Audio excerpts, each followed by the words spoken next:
full lock left, full lock right. If you look at what Rob's doing, he's also going full lock left, full lock right.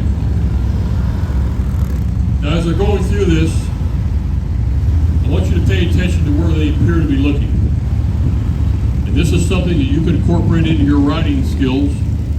And if you try it for a while, you'll see what I mean. Especially when you're in this area right here, you'll notice that Rob is not looking in front of his motorcycle.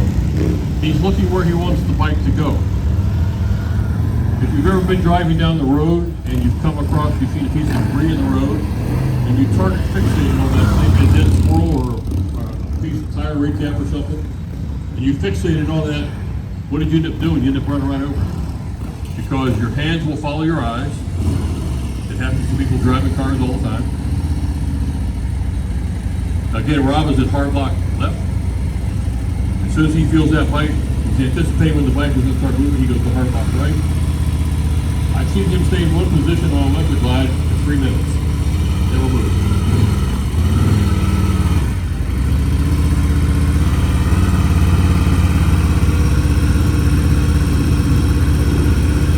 Rob and I have done over 200 of these shows. I think Brian has been this week he broke 4 shows with us. We do shows at Daytona, Sturgis, hometown rally in Wisconsin, and also when they used to have the rallies at the Assembly Plant, New York.